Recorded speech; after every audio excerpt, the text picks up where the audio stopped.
आप जैसे टीचरों को मैंने देखा है कि एसएससी के दौरान तो आप लोगों ने जबरदस्त प्रोटेस्ट किया। दो चीजें हैं सुधार नहीं होने का। एक तो मुझे लगता है कि सरकार, तो आप लोगों के ऊपर प्रेशर आता है, टीचरों के ऊपर प्रेशर आता है कि मत बोलो। अभी मेरे ऊपर में 2.5 करोड़ का डिफेमेशन का केस भी हुआ है कि हम तो 100 चीज करने के लिए तुम्हारे पास तैयार है, लेकिन जो सरकार जिसका सबसे ज्यादा ये मुख्य काम है उसके तरफ से कोई बाधा ना आए तो बेहतर। कि अगर कोई सरकार की व्यक्ति है उसको फंक्शन करने के लिए तो 100 स्पेस मिल जाते हैं। भैया हमारे छोटे भाई का पहला अटेम्प्ट था, बहुत खुश था, मगर आज 1 बजे पता चला एग्जाम कैंसिल हो गया। तब से सिर्फ रो ही रहा। इस देश में एक ही चीज सही हो रही है, चुनाव, और वो चुनाव आयोग करा रहा है, तो पेपर भी चुनाव आयोग ही कराए। गाड़ी चल रही है ये ट्रैक कर रहे हो ना, गाड़ी के अंदर में कोई बैठ करके फोटो लेकर के कहीं भेज दिया, इसकी कहाँ ट्रैकिंग की आपने?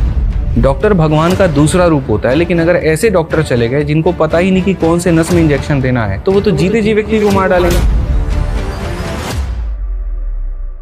राजनीतिक दल के लोग कहते हैं ये खतरे में है, वो खतरे में है, लेकिन नीट का पेपर कैंसिल होने के बाद अब दोबारा परीक्षा होगी तो पता चलता है कि इस देश के बच्चे खतरे में हैं।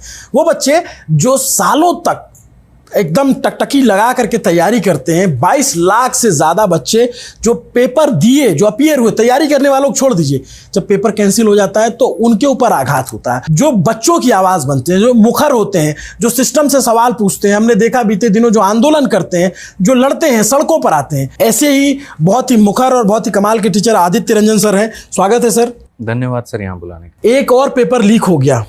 हमने देखा कि आप लोग एसएससी के पेपर में बहुत मेहनत की, आप लोगों ने बहुत हर तरीके की लड़ाइयाँ लड़ी। अब जब ये एक पेपर लीक हो, वो भी राष्ट्रीय स्तर का, देखते हैं तो लगता है भरोसा बचता है सिस्टम के ऊपर। देख करके ऐसा लगता है कि पूरी तरीके से सरकार का ध्यान चुनाव में है और राज्य को जीतने में है, लेकिन वो यहाँ पर लोगों के सपनों को पूरा नहीं कर पा रहे हैं। जो बच्चे जो एकदम प्यारे प्यारे हैं, जिनकी अभी सही से उम्र भी नहीं हुई है, ठीक है, कुछ सोचने समझने की, जैसे कि आपने बताया कि मोटे मोटे चश्मे पहन करके वो कोटा में आपने देखा तैयारी करते हुए उनको, ठीक है, वैसे बच्चों का एक सपना होता है कि अपनी मेहनत के दम पर हम एक बढ़िया सा कॉलेज प्राप्त कर पाएंगे और हम वो सपना पूरा कर पाएंगे, जो डॉक्टर में बनना है वो बन पाएंगे। ऐसे में यहाँ पर इस तरीके की जब चीज़ें होती है तो उनके सपनों को ना सिर्फ रौंदा जाता है बल्कि बढ़िया तरीके से कुचल करके ख़त्म कर दिया जाता है। सर आप कितने साल से पढ़ा रहे हो? मुझे लगभग 5 साल हो गए। 5 साल। 5 साल में कितने पेपर लीक देख चुके हो आप? बहुत सारे, सैकड़ों के करीब में। मुझे तो लगता है कि आप ये पूछिए कि बिहार में कौन ऐसा पेपर हुआ है जो सही से हो गया है। लगभग सारे के सारे पेपर लीक ही हो रहे हैं। इसके अलावा अगर हम एनटीए को भी देखें तो 2024 में भी उसके ऊपर में मामला उठा था पेपर लीक का। 2025 में उन्होंने इतना टफ क्वेश्चन सेट कर दिया कि मतलब वो टीचर्स या बाकी किसी के सॉल्व करने वाली बात ही नहीं थी, तो उस तरीके से उन्होंने मामला शांत कर दिया। और 26 में तो अभी आपने देखा है कि खुद ही पेपर कैंसिल कर दिया।